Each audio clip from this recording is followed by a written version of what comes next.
Good evening, everyone. Thank you so much for joining us this evening for our Standing in Solidarity series, Vote, Lead, Invest, Educate, Black Women Leading the Change. Welcome to our Standing in Solidarity. My name is Donna Walker-Kuhn, and I'm Senior Advisor of Diversity, Equity, and Inclusion here at New Jersey Performing Arts Center. This evening, we're going to discuss a very important topic that we are passionate about, and that is understanding our right, our ability, and access to use our voting power. And we have an incredible array of panelists led by our fearless moderator, Shennell McCloud, who will be discussing this with you. I also hope you were all able to watch the film, Rigged, which also talks about the challenges we have in voter registration and access to voting. So this social justice series is part of our Standing in Solidarity initiative. And the purpose of this series is to bring our community together and to encourage everyone to take part in the movement to ensure civil rights for all. On our website, you will find archived prior social justice panels, as well as resources that will help you take action. We're also very happy to have as our advisors the Newark NAACP, the New Jersey Institute for Social Justice, Newark Arts, the Truth, Racial Healing and Transformation Center at Rutgers University, Newark, the Africana Institute at Essex County College, and ACLU, New Jersey. Now we would like to offer a land acknowledgement, and the language we're using was created with consultation and guidance from Chief Dwayne Perry of the Rampopo Lenape Munsee tribe and Oleana Whispering Dove of the Eastern Salagi Algonquin descendant. And we're grateful to them for their generosity, wisdom, and labor to craft these words. We, the Lenape, original benefactors of land once ripened and cultivated with attentiveness to the Creator and her ascendancy, express everlasting gratitude to our Creator for the traditional ancestral jurisdictions of the Munsee, Esopus, Canarsie, Capsee, Warpoys, Silvernoy, and Weekasqueak, jointly known today as the Rampopo and Natikoke Lene Lenape. We are the Lenape Hoking today and will be for the remaining days of tomorrow, keepers of the past. Let this moment of recognition be a monument of action. Let it be the beginning of hope for this our Turtle Island and for the Rampopo Lenape, the Munsee people of whose land we now trod. Here on this land, in this place of the Munsee, we acknowledge our debt to those who have come before us, to those who've been denigrated and suffered for the sake of cultural and land appropriation. Let this, our land acknowledgement, be the beginning of our return to unity. Let us be guardians of the water, the air, the earth, the four-legged, the flyers, the swimmers, the crawlers, the mammal, people, and the green. Let us now stand lifting our humanity and rapturing with Earth's consciousness of guardians of harmony and kindness. So this statement demonstrates our pledge of social justice awakening and education. And we believe with our collective voices, we can disrupt the patterns of social injustice through reverence of the Native people who share their land and by revitalizing Indigenous history through Indigenous specific programming. I'm now thrilled to be able to introduce our moderator for the evening, Shennell McCloud. Shennell is a native and resident of Newark, New Jersey, and she serves as the executive director of Project Ready and Be Ready. Project Ready is a nonprofit social justice organization that works closely to improve life outcomes by empowering communities to demand social justice through a series of civic engagement campaigns. She does this through the voters' base, substantially increasing voter turnout while reshaping policies that further disenfranchise vulnerable communities. Project Ready is incredibly successful, and she has been incredibly effective in working with our schools and communities. Shennell has successfully challenged her experiences to become a social activist, empowering hundreds of women to take on leadership roles in their communities. So with all of the wonderful accomplishments that Shennell has made, she says her most significant accomplishments are her three babies, Avon, Adonis, and Avon. Welcome, Shennell. We're so thrilled you're able to be with us this evening. Thank you. Oh, Donna, thank you so much. I'm humbled and honored to have been asked by NJPAC to curate a session that focuses on a very important topic to me, and I know a very important topic to all of you, and that is voting, voter activation, and how we're thinking about really exercising our power and also making sure that our voices and our power is protected. And so with that, I saw it not robbery to make sure that we bring together an amazing panel like the panel that you are going to be introduced to and get to know on this evening. And it is a panel of amazing powerhouse women.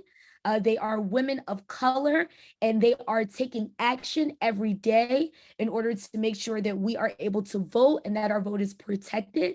And so with that, I want to turn it over to our amazing women so that we can get to know them and so that we can jump right into this conversation. With that, I want to turn it over to Priestley Johnson, the Director of Strategic Community Partnerships at When We All Vote. Hi, how are you? Hello, thank you for having me. This is so exciting. I love the entire team. We've been working with you guys for a minute. Yes, absolutely. I wanted to give you a moment and everyone else just 60 seconds to introduce who you are and why you are taking a moment at 7 o'clock at night to talk about this very important topic.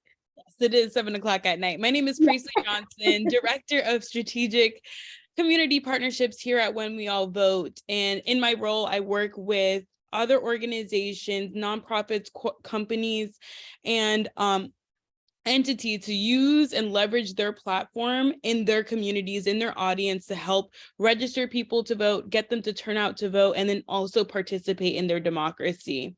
And so what that looks like is that at When We All Vote, our mission is to help make sure that more people are registered to vote, and with a particular focus on communities of color as well as young people.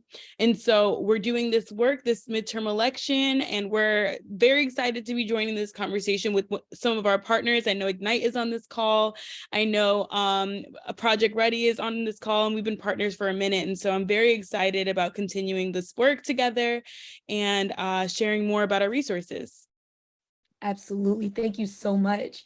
I'd like to open up the discussion. It's like an unveiling that's happening. Can we unveil Assemblywoman Angela McKnight? I love it. Hi, the unveiling. Hello, everyone. My name is Assemblywoman Angela V. McKnight. I serve the 31st District. I am currently serving my 4th term.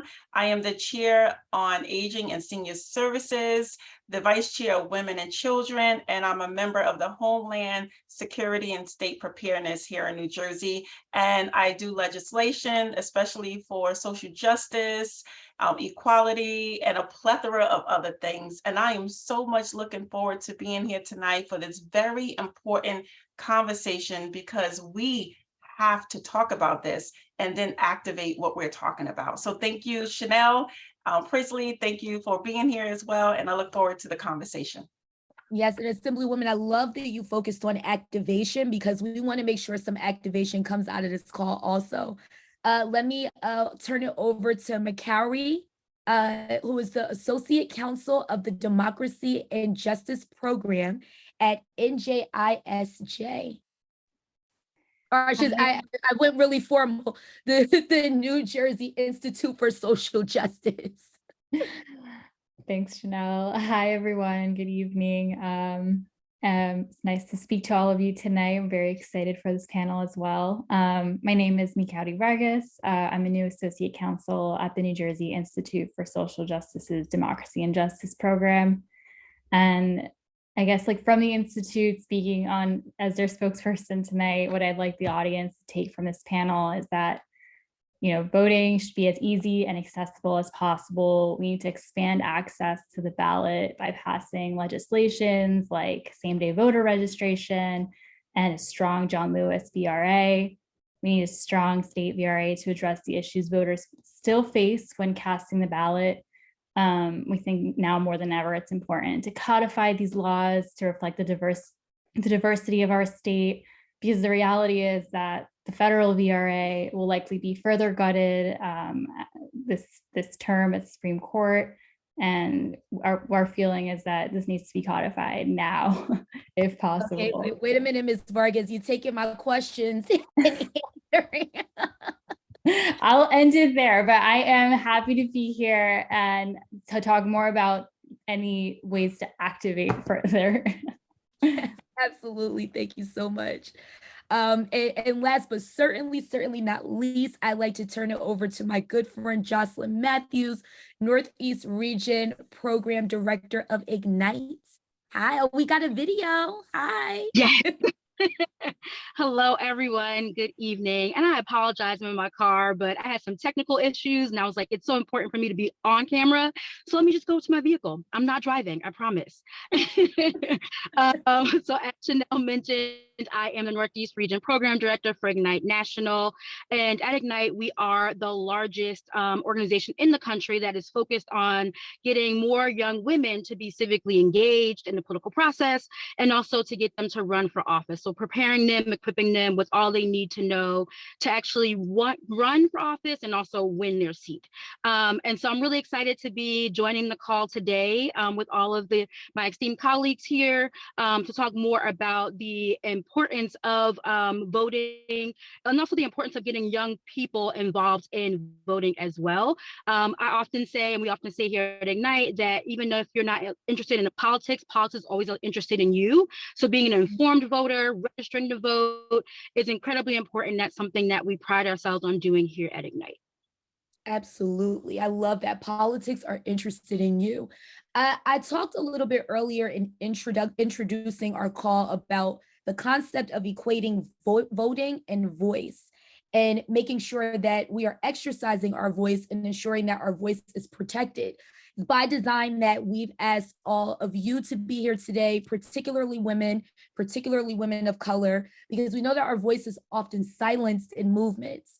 I have a quote that I want to read for you all, and then I just want a general reaction as we kick off.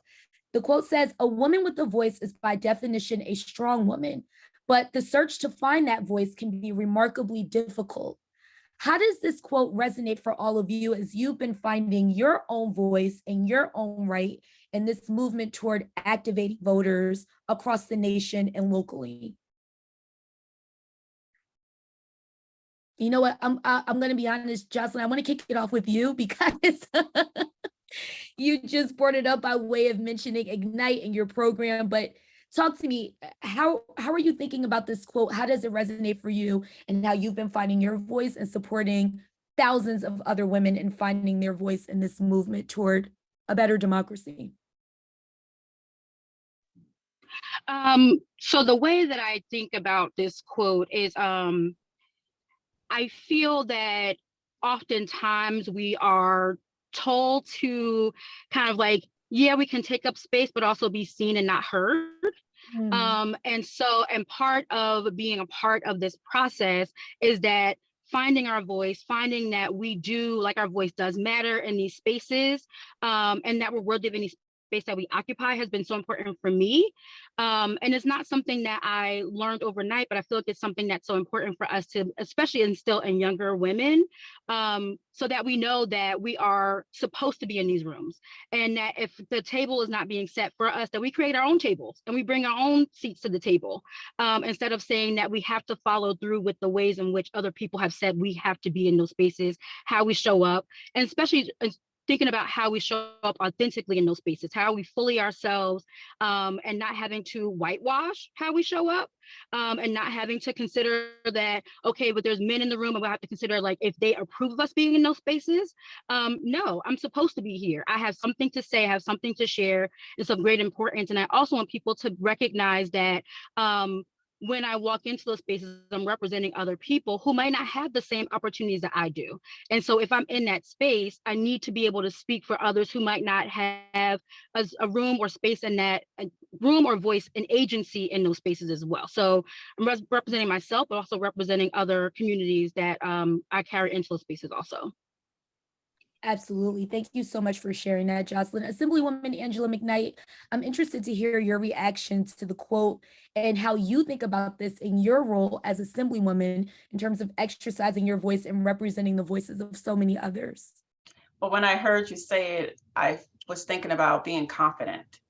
Like when I'm in the halls of Trenton, I have to walk with confidence, and I have to know and feel that what I'm going to say today matters. And I know that there will be people who probably won't understand what I'm saying or don't even care about what I'm saying. But I know, just like Jacqueline said, I'm there speaking on behalf of so many millions of women in the state of New Jersey. So when I'm in those rooms, I stand firm and I stand tall with confidence. And I have my receipts. I always bring receipts, so I know what I'm talking about and how I can back up what I'm saying. Yes, I love that. And I love that you highlighted the importance of being confident, going into the room, staking your claim. I think we want to have that same confidence when we go into the ballot box. We all watched the video that's been passed around rigged. And in the very beginning, we see a Black woman who names that she loves voting. It's one of the most important things to her. However, it's becoming remarkably difficult to exercise her vote. Priestley, let me jump in with you. How did that resonate with you in hearing that? And also, how does that resonate with your national work in activating and protecting voters across the nation? Oh, thank you so much. I love to talk about voter suppression. Because well, we got a lot to talk that about. We have to continue beating the drum on. Like, it's not going to go away. And I mean, we can go as far as back as the poll tax. We can go as far back as anything, but a lot of the times voter suppression disproportionately targets Black and Brown voters. And we all saw what that looked like in 2022. In 2020, we all, we saw it happen with the reduction of mail-in ballots and trying to suppress people mailing in their ballots or going to ballot boxes, reducing the number of ballot boxes, reducing the number of polling locations they can cast their ballot. There's so many ways, and it can go back to the poll tax, to all these literacy tests, but we've been fighting this fight for so long. And what helps? What can we do about that? What does voter suppression really, really look like? And since 2020, the election in 2020, over 500 voter suppression bills have been introduced into law by local state lawmakers. And what that looks like, that's 500 across the state. What that looks like is in Florida, having an election protection police force that is trying to intimidate voters. In Georgia, that looks like us not being able to feed people while they're in line, waiting in long lines because they've reduced the number of polling locations, right? And so that looks like in so many places, it's the little thing that will make someone say, well, I'm not going to do that. Or look at that line. I'm not going to do that. Or that little thing that says, hey, that is making it a little bit harder for me. I don't have that right ID. They changed it this year. I'm a senior citizen. Therefore, that is an extra thing. And there's no one else here to help me. I think all of these ways are that voter suppression is really alive and still here. Our job is to call it out, be prepared. I love Assemblywoman and her receipts, and know that you have resources, okay? One of your receipts you should have at the ballot box is the election protection hotline. Everyone should have it. It's 1-866 our vote. You can call or you can text that number.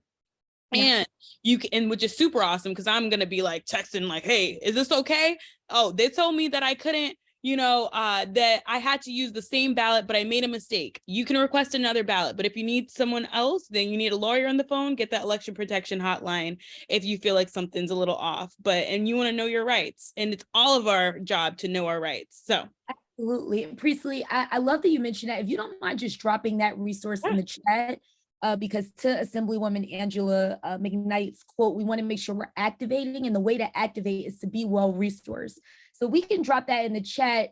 But you mentioned the different elements of voter suppression. You mentioned that there are 500 attempts right now in order to block people from voting.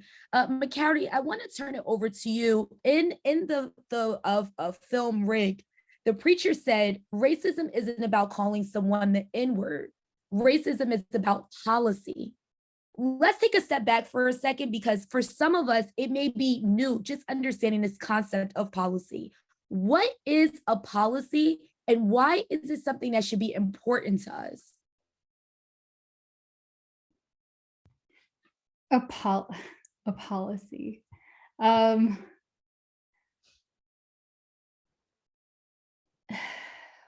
Policy is what affects all of us. It's more, it has to do with the laws and like the way what we pass, but it's also what the public is aware of and how we educate everyone on these issues, and have everyone having access to the same information and feeling represented, and their values being represented by the people that they elect. And which is why having your voice heard and being able to cast a ballot is that important, because you can't affect or have a voice in the way policy is created if your vote isn't counted, or if you feel, or the way that things are now, your votes are being suppressed, or there's gerrymandering. There's so many ways that our voices are being diluted throughout the country. And I think that without our voices being heard in an equal, fair way, we can't have a voice in the way policies are being structured and how they're affecting us, our everyday. So. Yep. Assembly, I was coming to you. I could feel it through Assemblywoman. I wondered if you wanted to highlight or embolden a little bit more of what McCloud just listed, and just talk about, you know, your experience in understanding policy, how the decisions are made, and ultimately why we should be paying attention to it. So I was going to go another way. So I'm going to answer your question. I was listening to Makari. I'm like, she got it. And what came to my mind is education. Education is key. So we need to do a better job at educating our voters about the importance of voting, and how when they don't exercise the right to vote, there are people in these positions making policies that may not be good for you. For example, Roe versus Wade, right? Depending on who we elected on a federal level, right? They were able to vote Supreme Court members, right? Who really didn't have our best interests. So now we're fighting with that. And now when you think of voter suppression, there are a lot of, you know, when you look at the red states, there are a lot of Republicans in those seats, and the policies that they have or that they want to enact, especially for voter suppression, is not good for democracy, right? They want to make sure that the policies that they put in place are for them, for the majority and not the minority. So when we begin to educate our, constituents, and then on the flip side, our constituents need a stake in the game, meaning find out who is your Board of Ed representative, your council person, your commissioners, your state legislators, your federal. Many people say, politics start local, and the best impact you get is from local. I say this: we need to change the narrative and say every step of the ladder is important. Because when you go and vote, you're voting for BOE, you're voting for state, you're voting for the municipality, and you're voting for federal. So who you vote for affects policy. Absolutely, absolutely. And I wanna come back to voter suppression, but just because the conversation is headed in this direction, I recently was reading a national poll conducted by the Highland Project. and it named that 64% of young Black women are less likely to vote in this coming election in November. That's 64% of young women. Why is this percentage so high? How do we invest our youth, if at all? And I'm open to that conversation, if at all, in the coming elections. And Jocelyn, I want to kick off with you, and then I want to ping pong that a little bit. I think many young people are disenchanted with the process. They have seen that record numbers went out to vote in the past elections, but they also feel like their voices aren't being heard. They're not being represented well in those spaces. Like, I'm doing what I'm supposed to do. I'm registering, I'm showing up to the polls, but yet and still the people in power are making decisions that go against my best interests. And so why should I continue to go out and vote? What does it matter?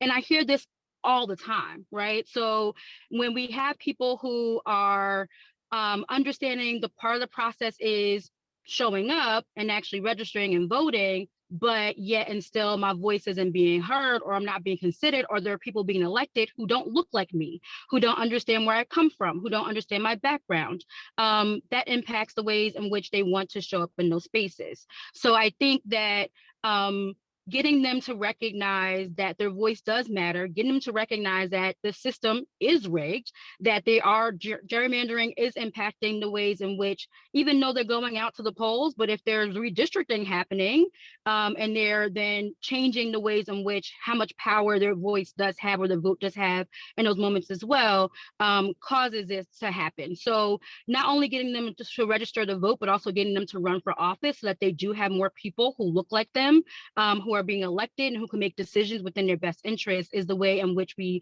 begin to shift the narrative. Absolutely. Shennell, can I jump in? I was coming right to you. Oh, awesome. Because I was like, Miss Jocelyn, she had me fired up. I was gonna add, sorry guys, I have allergies, so my eyes are just running. I'm not crying. I thought that they were running because you were so excited to be talking about voting. Very excited. No, but just to add on to what Ms. Matthews said, it's, I'm a resident young person. I'm just going to claim it, y'all, and you guys can deny it otherwise, but I'm going to claim it. I want to fully agree that there is a sentiment, and that sentiment, one, needs to be validated. It needs to be said, okay, how you feel and what you're experiencing and your experience, because you are most likely a first-time voter. We pushed you to the polls. You did the thing for us. Your experience is valid. But it also renders a little education into seeing what does the long run game look like. And then that's when we bring up the Ketanji Brown Jacksons, and we can say, look, this was a game that was run for 2-3 cycles, and this is what they were able to do. And then you have to say, okay, well, what does accountability look like? Do you know who those people look like? And honestly, it comes down to conversations, but I also want to dispel the narrative that they are not engaged. They are dissuaded. There maybe be a discouraged, but they are not engaged. Like, they are getting information in a way that we have never gotten information before. So it may be in the bucket of the information that they're consuming, but they're not. What I'm trying to say is that they know when election day is coming up. I hope they turn out, and we're going to see this new era of young people and this new generation. They're going to make their mark. And honestly, in 2020, we had record number of young people. I mean, it jumped. In 2016, we had 34% of young people between the ages of 18 to 34 turnout. And in 2020, we had 50%, over 50%. That jump was historical. That is crazy in the numbers of voting and engagement. So I am saying, yes, we have some work to do, but a lot of it is going to be in that education place, and we have to meet them where they're at. We have to get our TikTok videos down. We started to start dancing and clapping, y'all, and we have to learn how to speak their language and also pass them the mic, because they want to be heard, and we need to talk a little bit more about healthcare and our environment if you want to get their attention. I'll leave it there. Absolutely. No, that's good. That's good. McCloud, what are your thoughts on why we're seeing? Well, I want to correct myself, because Priestley is saying it's not that they're disengaged, it's that they're overall dissuaded from the process. So tell us a little bit about your take personally, and also just thinking about the institute that you're representing. Yeah, I mean, I tend to agree with everything that's been said. I think that not just young people, I think a lot of people are probably dissuaded from the process at the moment. Though I think it's just hard to, I think it's hard to see when we're going through a lot of the really hard changes. It's a difficult time, and we actually actively have to go do something about things now. Or people feel that urgency because there are people trying to take away our voice, and it's very like clear. So I think the natural reaction is just to not want to do stuff because it's easier, and it's just like, this is unfair, it shouldn't be this way. But I think that that's a big mistake. Obviously, I think that that's exactly what people that are trying to suppress the vote, for example, want from the populace. They want us to think it's a lost cause, and that, you know, that we should just, that this is how it is and how it's always going to be. But that's not true. There has been progress, and there will be more progress. It's just, we have to keep working at it. And yeah, it's going to fall on some of us, and maybe others will join in educating the public and recruiting people to go out and learn more about our government and civic engagement generally. I also think that part of it is maybe could become a generational issue, where if people start seeing people not interested in voting or not seeing their parents do it, that when they grow up, they also don't find that. Because I personally, my parents couldn't vote. They weren't citizens when for a while, and I didn't really understand how important it was until I was much older. So I can also see that part of it. We have a changing demographic in this country, and especially for some of our Latino voters, I think that's part of the issue, where, you know, we didn't see that growing up, but it is important, and our voices do matter if you're eligible and able to. I think it's our duty during this difficult time. Absolutely. And thank you so much for your vulnerability and just sharing your own personal experience. You talked a little bit about generations before us, what we've seen from generations before us and what that means for now. Assemblywoman Angela, you work a lot outside of your full-time work as an assemblywoman, but you also work with our seniors across Jersey City and beyond. And so those generations before us have engaged with voter suppression. They've combated voter suppression. Are the voter suppression efforts we're seeing now the same or somehow different? I would say it's kind of same, but the way how it's being occurring is different. So, you know, before we have the women's suffrage, right? That's 1920. But before that, the black man was like, what, 3/4 of a person. So they really couldn't even vote because they were counted as 3/4 of a person. And then Black women didn't vote until after the women's suffrage, right? The Voting Act of 1965, right? And I read this article, and his name is Carter Rim. So back in 2016, a longtime Republican consultant stated, if African Americans voted overwhelmingly Republican, they would have kept early voting rights where it was. It wasn't about discriminating against African Americans. They just ended up in the middle of it because they voted Democrat. Wow. And I read that, and I keep reading it, and I'm like, wow. So the way how we vote back then is happening now, because a lot of Blacks, majority, vote Democrat. So they are creating policy to suppress the vote again. So this was back before I was even born, before any of us was ever born. So now it's like, you have to have an ID. And I believe, Presley, you said it earlier about senior citizens. There are senior citizens who had a driver's license, right? But now they no longer drive. So now their driver's license has expired. So now when they go and vote, they have an expired driver's license. So now for some, they can't vote because their ID is expired. But we know senior citizens vote overwhelmingly because they're from the earlier age. So they know and they understand the importance of voting. But now as they age, we have some states who are trying to really, really suppress their vote. So to answer your question, again, it's suppression, but it's just happening in another format. Absolutely, absolutely.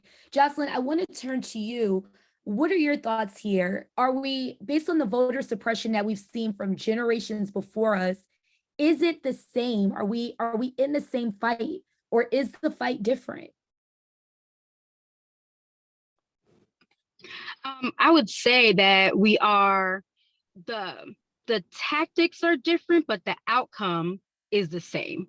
And if it's to get people to be disengaged with the process, to get them to not want to come out, to get them to not feel that their vote is going to matter, et cetera, like all of that is still the same. The tactics are the same. It's just the way that they're going about it might be, or the outcome is the same, but the way they're going about it might be very different.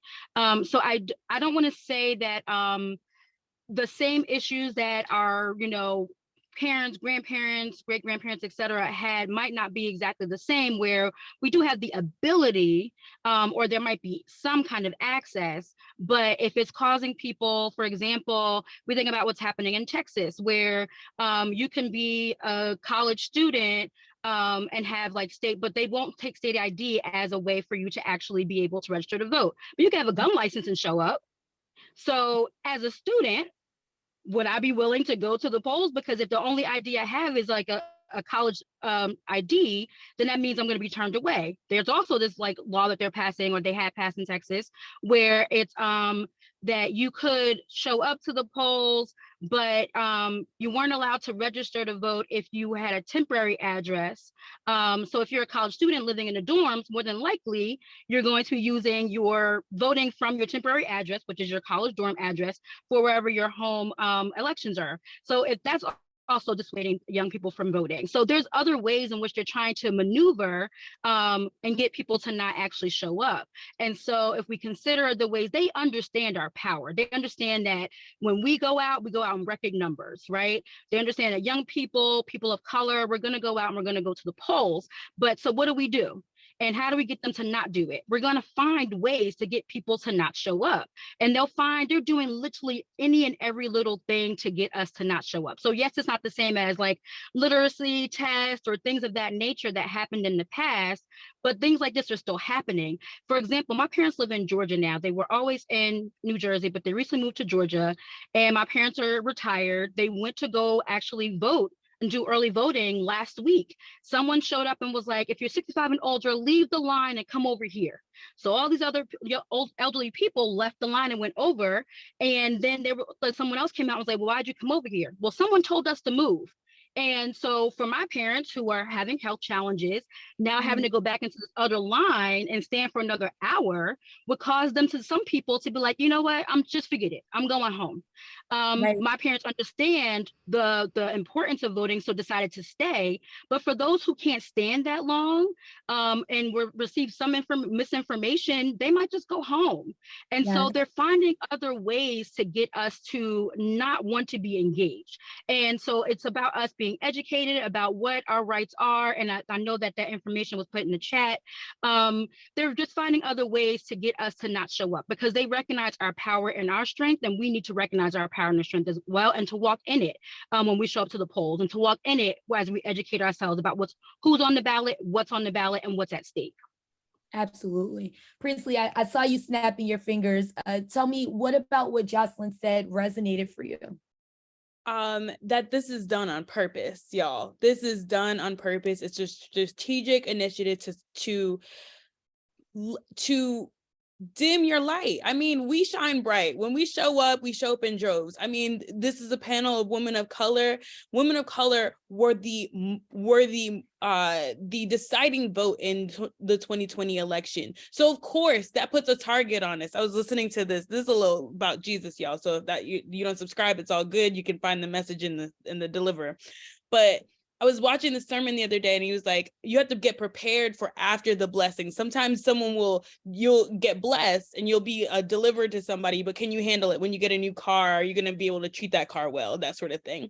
So while we are the messengers and we're the deciding vote of a lot of different elections, that means that now we are the ones that have a target on our back. And that means that now we have to band together and we have to show up in droves, and we have to get another person to come with us to the polls, and we still have to do the thing that we said we're going to do. We have to get our brothers and our sisters to come out with us. We have to sit at the family table and make sure everyone's checked their voter registration status, has a plan to vote. We have to do the extra thing that we did in 2020. We can't just say, well, I did it already. So I'm going to put into the chat a resource called our Voter Hub. The biggest way to combat voter suppression is to make a plan to vote. Yes. You can't vote if you didn't plan to vote. A lot of the times, I remember in 2016, the major reason why people didn't vote is because nobody asked them to. Yes. Let that sink in. So that means that we need to ask more people. I mean, it is 15 days before the election, y'all. It is time, put our game faces on. Every day, ask a few more people. And this big group of people, I'm going to ask you, because I don't want you not to have your plan.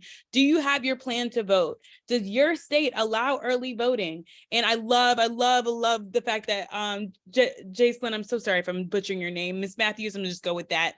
Jocelyn. Jocelyn, that you have mentioned early voting, because that is one of the greatest ways. I believe over 40 of our states allow early voting. And so that means that your state, wherever you're coming from, I know most of us are here from New Jersey, allow early voting. I'm sorry, I don't know the law and the rule, my apologies. But it's a great way for you to let people know. If you go to weall.vote/voter hub on When We All Vote's website, I'm going to put it into the chat in just a second. You guys will be able to early vote. And when you take a picture of you and your nice, beautiful, I just voted sticker, at When We All Vote, #voting squad, get your people with you, go vote with people, vote with your family, vote with your friends, but vote with your children and make voting multi-generational. I know McCloud, she mentioned that she didn't grow up with the visual of voting with her parents, but I know other people's major impact was voting with their parents, was going to the polls. And I remember looking at the polls and being like, what's that form of paper? My mom's important. She gets to decide things. What? Like, I just remember that feeling after she let me have her sticker. And that made me a lifelong voter. Every time I see a sign, I'm like, oh, voting is happening. Oh, what's that date? Let me put it in my calendar. It's up to us to really make voting essential and a part of our culture, and to do the extra step. It's targets on our back. That means we can do a little bit more, and we can help our families, because a lot of the times Black women are the matriarchs in their family, and women of color also. Latino women definitely do their thing as well. Priestley, you took the conversation to exactly where I wanted to be. A couple things for our audience. We just posted, tell us what your voting plan is. Share it. We want to know. And hi, Renee, I see you. Yes, we want to make sure that voting is multi-generational. I want to transition us a bit in with this quote from Stacey Abrams, just in case Stacey is watching. Hi, Stacey. But she said the voting system is not just political, it is economic, social, and educational. Yet when a structure is broken, we are fools if we simply ignore the defect in favor of pretending that our democracy isn't cracking at the seams. Our obligation is to understand where the problem is, find a solution, and make the broken whole again.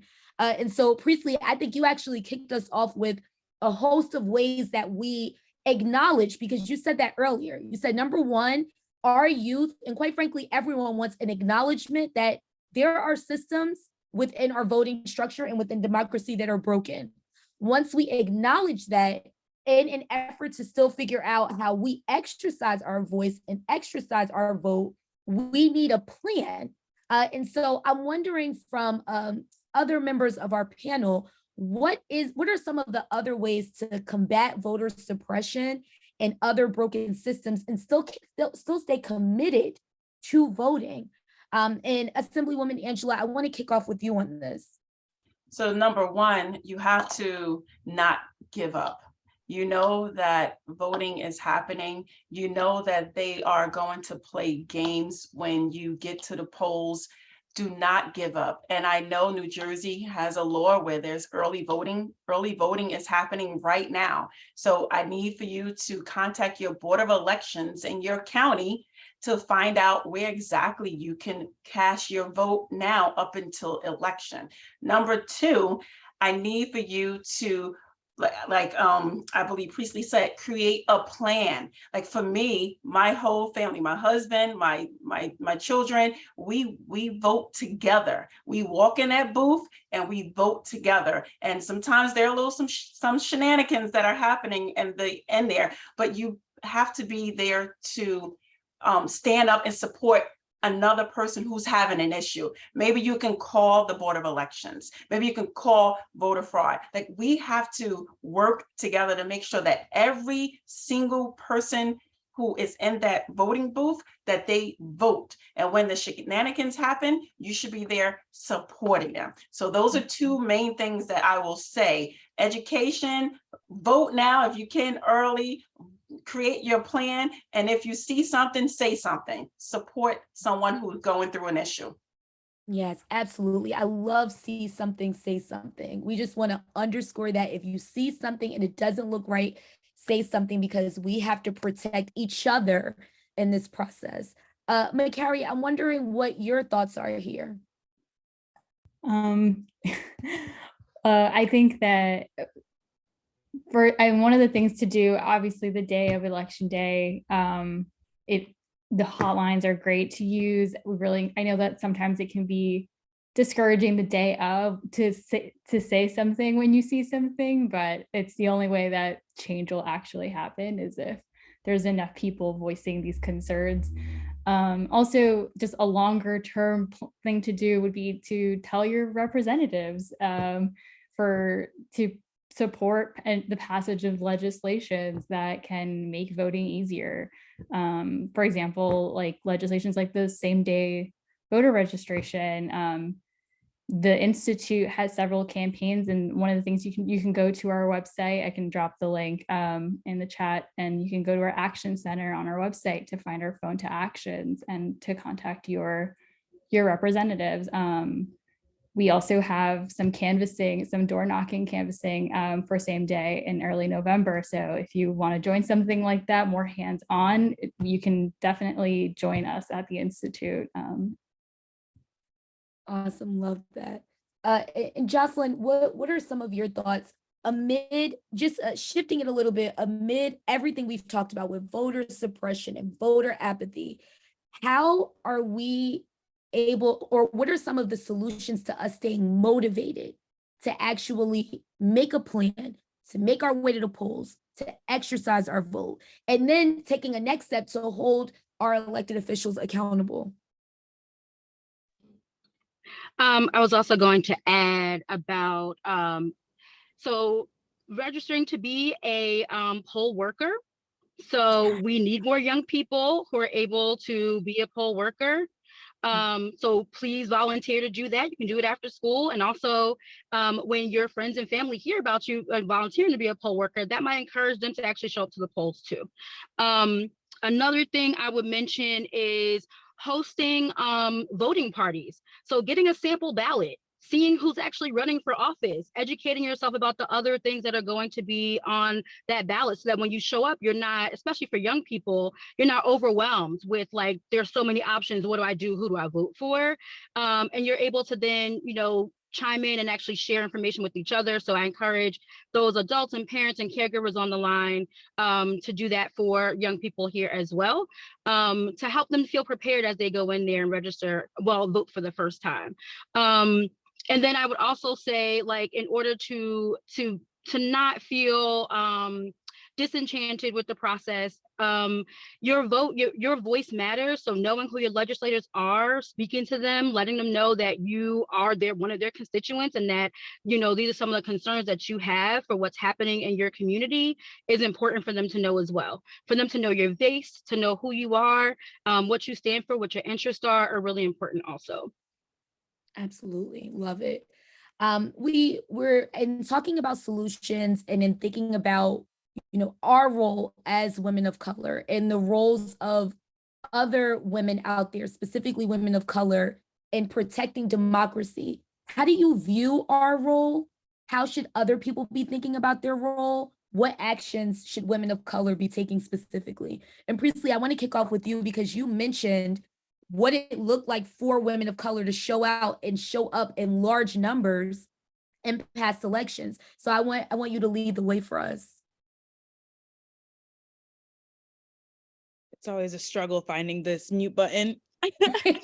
Well, one thing that's for sure, and I love giving the example of Georgia as an example of that, because one thing that you did see in Georgia specifically was that when Black women came and showed up, and when Latina women came and showed up to the ballot box, that it changed the trajectory of, one, its mobilization efforts. And I don't know if you guys remember, in 2020, there's a runoff in Georgia that got a lot of national attention. And I mean, the grassroots efforts alone in Georgia were being run and being pushed by women of color, and that was phenomenal. But it also showed to the communities that they were trying to get out to vote, that they saw someone that looked like them. And that identification is essential when you're trying to get someone to do something. You need a trusted messenger, and that is like some voting term stuff just for you guys to know. But what that means is that it's someone that I can trust, and it could be someone in my life that's my family member, that is a friend, someone I know personally, or it can just be someone that I identify with, someone that looks like me or looks like someone I know, or someone that believes in the same things as me, or someone that is familiar to me in some sort of way. And a lot of you guys are trusted messengers for your community. Maybe you volunteer at your Boys and Girls Club and you have a lot of FaceTime with people. Maybe you drop your kids off at the daycare and you ask questions in your parent teacher meetings. You have some influence over somebody, even if you're not exercising it. Maybe you're not doing 50 laws of power on everyone all the time, but maybe you can, have a conversation with someone and just say, hey guys, make sure you turn out to vote this time. You have influence, and Black women have that influence a lot, because a lot of the times they are in positions of power and they're gaining more positions of power, and they're trying to be advocates of their community. One thing specifically for Black women is a lot of the times we are the matriarchs of our family. And so when we did some polling after 2020, and I roll my eyes at this, but it's the truth, we interviewed a ton of Black men, and they said, the only reason I voted was because my mom told me to. And I believe them. Reluctantly, but listen, there's probably a lot of moms here, there's probably a lot of dads here, and our job is to make those calls again. I know my mom's gonna call me, hey, did you have your plan to vote? What you gonna do on election day? And you have a lot of influence over your sphere of influence, and I think Black women, we exercise that very, very well, and we are part of our community, and we take that home with us every day. Absolutely. And McCloud, you mentioned earlier, being a child with parents who are immigrants, and you voting later on. Can you speak a little bit about how you're viewing your role in protecting democracy, and how perhaps your family may be viewing your role in protecting democracy, if you're comfortable sharing? I'll try. I think I am. Yeah, I mean, it's a new thing. I think that for women of color, and maybe I can only really speak to Latina women in particular when it comes to this, we are newer to, we're joining the fight in this country. And in a lot of different industries, we are starting to break into them really. And it is, it's hard to like navigate the space and like being multiracial and knowing when and where you fit in and when to talk about certain issues. But I think that it's not a unique issue to just women of color. I think it's just women in general. You know, like our vote is our voice, and we understand better, like Black women and women of color understand that better than anyone. We know what it's like to be silenced and have to people speak over us and having to be just a little bit louder to have our voices heard. So for me, I think the women of color, Black women and women of color play a central role in engaging with and mobilizing others to participate, because we have distinct histories, experiences, and collective power. We're not monolithic. We have distinct interracial and intraracial perspectives that lawmakers have to recognize and respect, and understanding and appreciating all of these distinctions and are critical for the development of policy proposals that address unique concerns facing all women of color voters across the United States. So that's kind of where I'm seeing it from. Absolutely. Thank you. And Assemblywoman Angela, I'd like for you to take the question, but just with the caveat that you actually are a lawmaker. And so I'm interested to hear from you, from your vantage point, how you are viewing your role in protecting democracy. That's a good question. And when Makari was talking, I'm like, well, I am a lawmaker, so I'm going to address that. So I have an open door policy. And I want people to come to me with their issues and their concerns, because that's how one of the ways I create legislation is based on an idea. It could be based on an issue that we're having in the community. So I welcome the feedback from constituents. So please come, because I want to work with you. I want to work for you. Then on the flip side, I want Blacks and women of color to become subject matter experts inside of the voting base, right? So when you are talking to your elected and you are finding out information, then you disseminate that out into the universe. I have a bunch of platforms that I utilize and I share. Okay, it's early voting. Okay, it's time to vote. Okay, exercise your right to vote. So I utilize my platform in reference to voting. And when I'm going to the poll, I share. I just voted. I have my I voted button. So I do it along the way. So we are nurturers, we are carers, and Presley, you are absolutely correct, right? When we women tell our mates and our children to go vote, they go and vote. So as women of color and as Black women, please, please, please become that subject matter expert. But I need for you to engage with your elected official. Now, if you have an elected official who's not engaging, then you know what?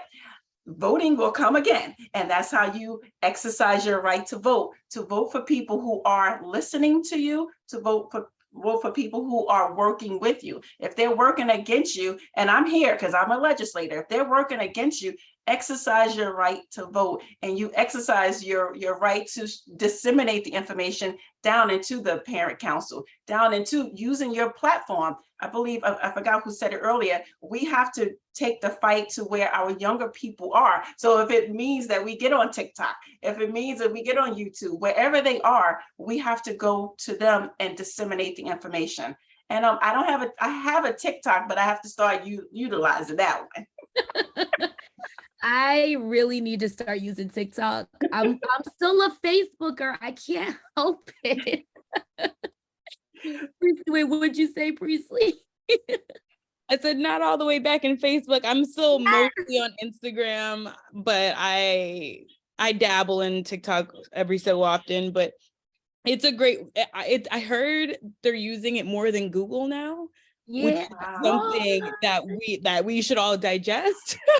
Because I'm over here Googling things all day and night, but if an entire generation is using a platform more than Google, I think we should be like, oh, snap. Okay, you said more than enough to convince me to activate TikTok tonight. Quick plug to TikTok. But we have like maybe 10 more minutes, and I want to, before we go to closing remarks, I have a national question and then a local question. And Priestley, I want to kick this off with you. Thinking nationally, what is the #1 change America should make to make voting more accessible? Federal legislation. And federal legislation, so I mentioned earlier that there's 500 voter suppression bills that have introduced since 2020, over 500. That's an ongoing number and it keeps getting larger and larger. But these are state lawmakers that are introducing laws to their communities that directly impact the people. That means like your state lawmaker can make a law and that is going to happen in your jurisdiction where you go to vote, and that is going to be directly impacting you, which is why state and local elections are very important. That's just a plug for that. But on a national level, when there's federal legislation, such as the John Lewis Voting Acts that McCloud mentioned earlier, or the For the People Voting Rights Act, I mean, these are laws that emphasize same-day voting laws. These laws make sure that all voting locations are accessible for people that need accessibility compliance, people that it makes that every state has to have 15 days of early voting, it makes sense. Yeah, absolutely. There's a laundry list of just kind of very common sense things that allow more people to have access to the ballots. With the it's either the For the People or Freedom to Vote Act. It's the same thing, got modified, or the George Lewis Voting Rights Act. And those are packed of common sense legislation that allows voting to be more accessible. How you can help to take action on that is to call your senators, and you can say, hey, it's very simple. You can just call them and be like, hey, my name is Priestley Johnson and I live on this street. They can figure out if you're part of their legislation. They have systems in place for the person that answers the phone. And I just want to call you in support of the Freedom to Vote Act and the John Lewis Voting Rights Act. I want you to do stuff about increasing accessibility to the ballot box. Thank you. Most of the time, the conversation ends after that, but you can do that as many times as you want.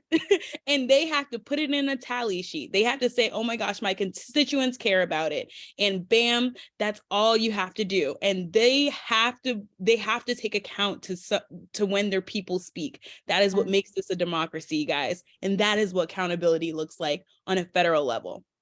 Absolutely. I love it so much, Priestley.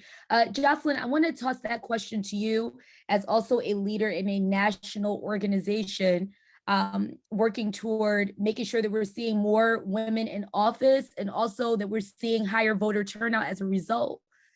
Thinking nationally, what is the #1 change America should implement to make voting more accessible? I'm going to stay off camera in hopes that it helps with my signal, but I'm here. Well, you've got this beautiful photo here, so we're just going to take that. So I will echo everything that Priestley said, and also just make sure that people recognize and understand about gerrymandering. So I think federal legislation that also speaks to gerrymandering, I think a lot of people, when they hear that term, eyes kind of glaze over and don't recognize the impact that it's having on our voice and our ability to vote, and also our vote counting, and having the impact and the power that it should. So being really aware of that and the redistricting that's happening, because if they're trying to get things to change, what they're going to do, and they recognize that we're going out in like huge numbers, what they're going to do is try to change the district maps so that, yeah, sure, you can go out and vote, no problem, but it's not going to count as much as they could have. Or we're going to take away that congressional seat or that Senate seat that you should have had because you had more people represented in that area. So considering that and recognizing when that is happening is really important. Also that recognizing and showing up when you need to, when it comes to voting as well, is really important. So I think that that's something that a lot of us are missing, especially young people, about the impact that we can have in those spaces. And so recognizing that too. But I will also say, if you are timid about calling your legislators, there are ways in which you can still send out a letter. That might sound old school, but it works and it's effective as well. And so we do have that ability on our website, Ignite National, where you can just put in where you live, your address, and it will tell you who your legislators are, whether it is in your immediate community, local community, state, and national level. And it will kind of like create a draft or a template for you, so that in case you're like, I don't know what to say, I don't know how to say it, how can I be effective? You still have a voice, you have the ability. So a template is there for you, and it will send it directly via email to your legislators. So there are many ways in which you can be involved in the process. But I encourage you, it doesn't have to be perfect. And I think a lot of us think it has to be perfect about how we say it and how we show up. It does not have to be perfect. They have to listen. And if they're not listening, as Assemblywoman Angela mentioned earlier, then we vote them out, because they're there to represent your voice. And if they're not listening to your interest and what is important to you, then they should not be in office. And so consider that as well as we're showing up on local and state and federal levels. Absolutely. Thank you so much for those thoughts, Jocelyn. I want to turn it over to you, McCary. Just thinking about what needs to happen in New Jersey in order to make voting more accessible. What are your thoughts? There's a few things. Well, I started my whole conversation throwing this out there, but I think that same-day voter registration and having a strong state VRA would be a great start. And we, like I was mentioning earlier, we need a strong state VRA to address the issues voters are still facing when they cast the ballot. We need to codify these laws that reflect the diversity of the state, and because the reality is that the federal VRA, as we know it, I mean, it's been gutted previously by other cases like Shelby v. Holder in 2013, and more recently by Brondevik v. DNC in 2021. They took out, without getting into the legalese of it, it basically diluted the effects of it made the whole VRA so sort of unusable, because section 2, section 4 and 5 of the VRAs have these sections where when a state decides to create a new voting law, there are pre-clearance and enforcement actions that the federal or the DOJ would be able to undertake. And because they can no longer do that under section 4 and 5, we're kind of left with these states creating all these voting rights laws that aren't helpful. In New Jersey, it's not quite the same issue. The problem is that we want New Jersey to be a place that is seen as a beacon of democracy. We need to show the other states that are suppressing the vote that this is what they should be doing. And this is, and one of the things that they can do, that we should be doing, is passing the state VRA and implementing this stuff more locally. One of the other thing that, that we can do is expanding the franchise to people that have been historically disenfranchised. Like right now, a few years ago, 2020, New Jersey passed a law that allowed previously incarcerated people the right to vote. But a part of it that was left out was giving the right to vote to incarcerated people. So if we can expand it there, and other things like allowing younger voters, lowering the voting age, maybe even allowing non-citizens to vote in local elections, like school board elections, seeing as, they pay taxes, their kids go to these schools, and they're not allowed to have a say in how their children are being taught. And Right. One of the things that really helps children in their educational process is to have their parents' involvement. But when you take that ability from parents to be involved in things like a school board election, then, it makes it that much harder for them to be successful. And I really appreciate you bringing it hyper local. All elections matter, from local to state to national. I see a few of our audience members saying, thank you, Renee, Elizabeth, good to see you, and Paula. Please make sure before you all go, if there are any questions that you have, we're going to open it up for a Q&A in just a moment as we approach final remarks. So make sure you get your questions in, because I'm sure this panel has an answer. Assemblywoman Angela, I'm excited to hear from you also. What is the #1 change New Jersey should implement in order to make voting more accessible? I also want to echo McCloud says same-day voter registration. You saw my hands go up. I think Sharon Tompkins, one of our guests, mentioned vote by mail. You all know I am a huge advocate of vote by mail. But wanted to hear from you, Angela, on your thoughts. Yeah, so we do need same-day voter registration, and I will definitely continue to champion that.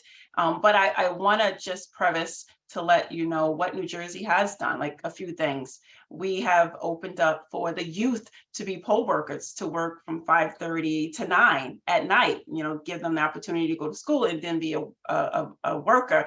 And that opens up that platform so that their family and friends could come and vote.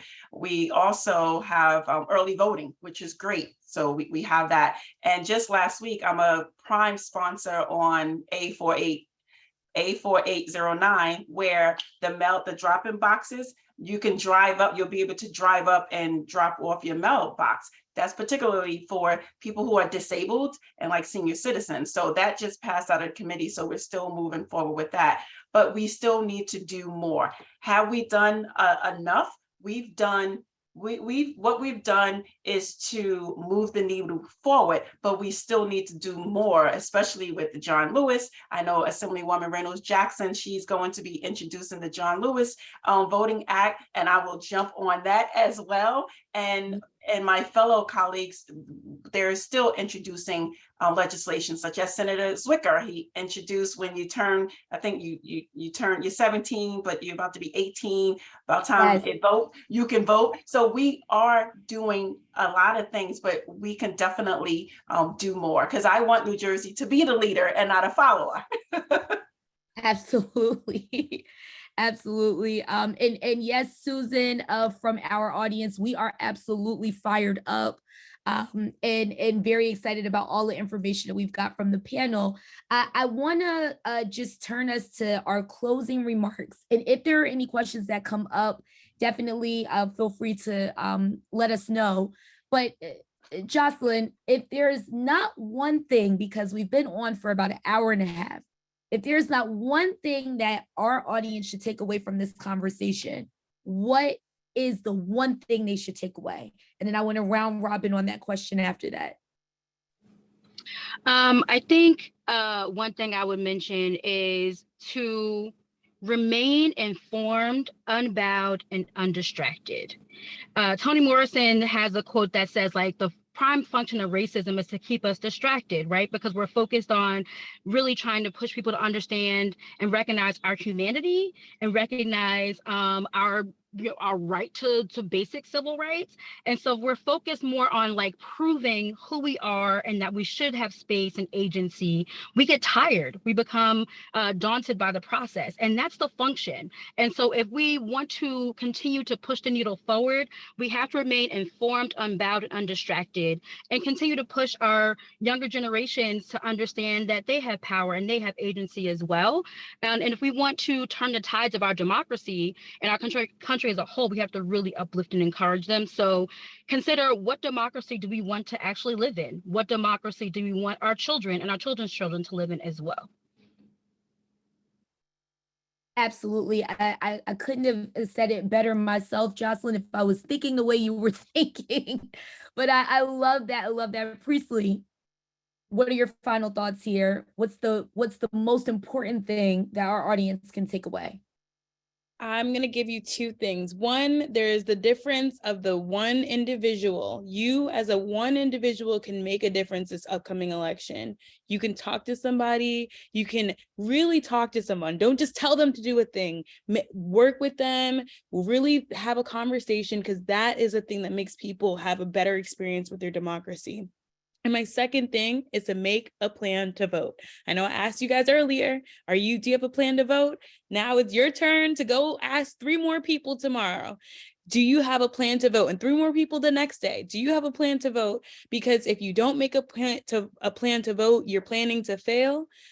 Flat tires can happen, okay? I mean, your sprinkler system could be out in your building. I mean, Lord knows, it is 2022, guys. We've experienced enough to know things don't go as planned. However, we can make a plan, and a lot of your places started early voting. So go early, go on time, but don't be late, because the polls close on November 8th, and it's the last day to vote is November 8th. Thank you guys so much for having us, and please make sure you check your voter registration status.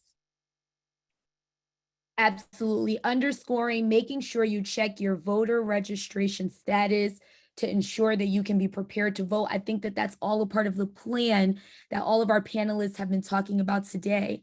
McCloud, I want to turn it over to you. The one takeaway. One takeaway.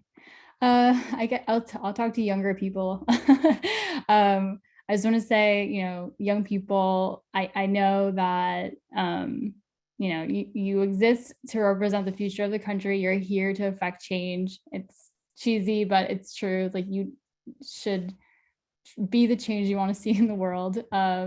What makes me hopeful for the future is the power of young people. Like, how to organize. And I think this generation is one that is deeply hungry for change, because a lot of the issues that we talk about are things that you experience all your lives. And, it can feel, a lot of the times it can feel like we're talked at by politicians, but we need to go out and vote if we really want to be included in the conversation.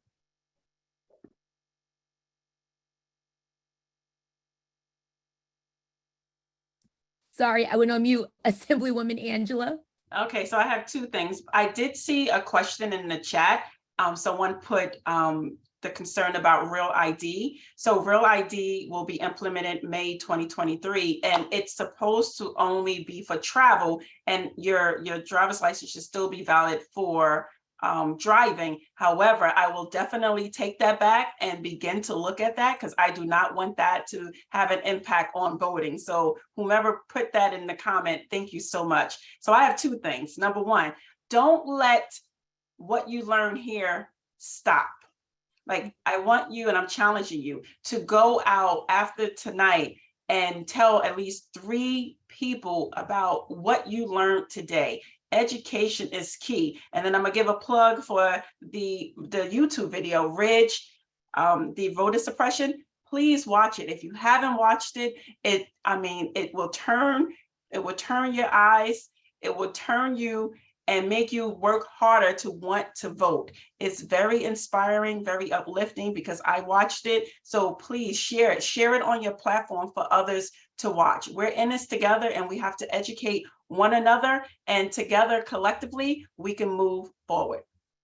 Absolutely, absolutely. And I just wanted to add, and it looks like we don't have any more questions in our chat, but as the founder and CEO of Project Ready, which is a New Jersey-based organization that focuses on voter activation across the state with a concerted effort in Newark, New Jersey.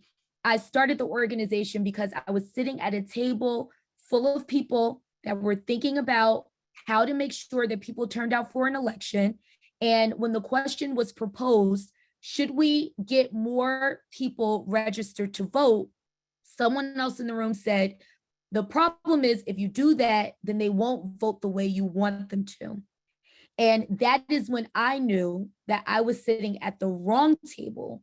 And that is when I knew, and I think we're realizing this today. I think we've realized it yesterday, but hopefully we can see a world where we have to never fully realize this again, where people make efforts to muffle, to silence, to put aside our voice, our power And to create a world where our voice is absent is not a world that I want to live in. It's not a world that I want my children to live in. And I know it's not a world that we want to live in.